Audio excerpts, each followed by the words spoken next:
दिनै भैरबकुंड समष्टिनि जितु block committee बे ब्लक कमिटिया इउपिपिएलनि दैदेननाय जि बोसोरनि सरकार जालांबाय बे 2 बोसोरिया जितु बर्षपूर्ति बेखौ सोमोन्दो लाखिनानै दिनैनि बे हाबाफारिखौ लानाय जादों आरो बे बोसोरनायाव जोंनि समस्टियाव मा खामानि मावनो हाखो मा बिथिङाव मावफुंनो हायाखिसै बेफोरनि गासैबो हिसाब लालायनाय बायदि जादों विभिन्न प्राइमारि कमिटिनिफ्राय रिपर्ट होदों आरो बे रिपर्टफोर नुजादों जे गासैबो प्राइमारि कमिटि आन्दारावनो खामानि जादों दिनै जों भैरबकुंड समष्टिनि भितराव जिखिनि स्किम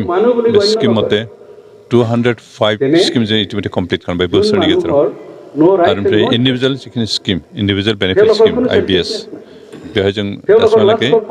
650 सुबुंनो इन्डिभिजुवेल स्किम जेरै स्कलारशिप बेमार ट्रिटमेन्टनि थाखाय हेफाजाब होनाय आरो सोरनोबा इ रिक्सा होनाय बेबायदि गासै 650 जों स्किम होनाय जाबाय आरो गोबां दिनै जोंनि अपोजिसन पार्टिनि सुबुंफ्रा जिबायदि बुङो जे नोंसोर जेबो मावनो हायाखै इउपिपिएल सरकार जेबो मावाखै होनना जे बुंबाय थादों बेनि उपयुक्त जवाब फिनखौ जों होबाय कारण जों बेखौ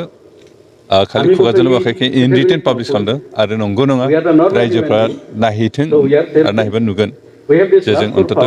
मोनसे समस्टियानो 200 स्किम बोसोरनै मावनो हानाया बे मामुलि एचिभमेन्ट नङा दिनै जों गुबुन सरकारनि समाव नुदों बे 5 बोसोराव बेसेबांखिनि खामानि मावनो हाया आरो बेबो एसेम्बलि समष्टि एसेम्बलि माबानि कनस्टिटिउसननि समष्टियावबो बेसेबांखिनि मावनायखौ जों नुनोबो मोनाखै सिगांनि समफ्राव जों मोनसे काउन्सिलनि समष्टियावनो बेखौ जों मावफुंनो हादों आरो बेनिखायनो जों गोजोननाय मोनदों आरो जोंनि जिखिनि मावथि बिथांमोन जिखिनि दुखु खस्थ' खालामदों रायजोफोरनि थाखाय बेनिफ्राय बिथांमोनखौ जों साबायखर होदों आरो जों आसा खालामदों जोंनि रायजोफ्रा बे हिसाबफोरखौ मोनोबा निस्सय गोजोनगोन आरो जा गोबां मावनो गोनां बाखि दङ जों बेखौ मावलांबाय थागोन आरो जाहाथे जिहेतु बे सरकारनि थाखाय बोसोरथाम सम दंबावो बे बोसोरथाम समाव जों दा जिखिनि बेनिखाय बांसिन खामानि मावनानै अन्तत रायजोफोरनि जेसेबां समस्या दं बे समस्याखिनिखौ अन्तत 90% जों फोजोबनो हागोन होनना जोंहा फोथायनाय दं आरो बेखौ जों मावगोन कनभेनसननि गासै बाथ्राखौ सावरायनायनि गेजेरजों रायजोखौ बेखौनो खावलायनो लुगैदों जे नोंथांमोना सरकारजों गोरोबनानै सरकारनि सायाव फोथाय आरो नोंथांमोननि कनभेनसननि गासै बाथ्राखौ सावरायनायनि गेजेरजों रायजोखौ बेखौनो खावलायनो लुगैदों जे नोंथांमोना सरकारजों गोरोबनानै सरकारनि सायाव फोथाय आरो नोंथांमोननि ओनसोलाव जिफोर जेंनाफोर जिफोर समस्यानि अभाब दं बेफोरखौ सरकारनो मिथिहो आरो बेखौ मिथिहोनोबा सरकारनि मानसिफोरजों लिंकआव थांखिनांगोन आरो होमब्लासो जों सरकार मिथिगोन आरो सरकारा बबे जायगायाव मा आंखाल दं मा अभाब दं मा जेंना दं बेखौ मिथियोबा बेखौ थाबैनो सुफुंनो खामानि हाबाफारि मावफुंनो हागोन आरो बेनिखायनो सरकारजों जाहाथे लिंकआव थायो क'अपारेसन थायो आरो सरकारखौ जाहाथे फैगौ समफ्राव मदद खालामो आं बेखौनो रायजो राजाखौ बे दिनैनि हाबाफारिनि गेजेरजों खावलायो भैरबकुंड ब्लकनि इउपिपिएल पलिटिकेल पार्टिनि बे कनभेनसनखौ फैनानै आं जोबोद गोजोननाय मोनदों बुंनांगौआ बेल'नो जों मोनसे पलिटिकेल पार्टिनि मानसि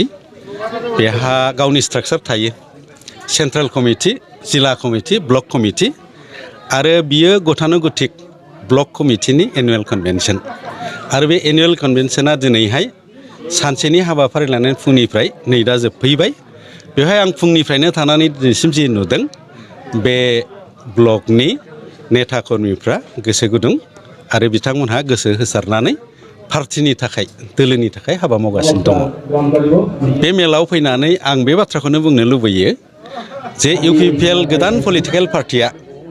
थांनाय बिटिआरनि इलेक्सनाव बेबादि गोबां एमसिएलएफोर देरहाबोनानै सरकार दानो हादों बिनि उनाव एसेम्बलि इलेक्सनाव 7 जन एमएलए देरहानानै सासे केबिनेट मन्त्रि मोनबाय आरो बिनि स्ट्रेंथआवनो इउपिपिएल पलिटिकेल दोलोआ आरो सासे रायजोसभानि एमपि मोननो हाबाय आरो बिनि थाखायनो फैगौ लकसभायावबो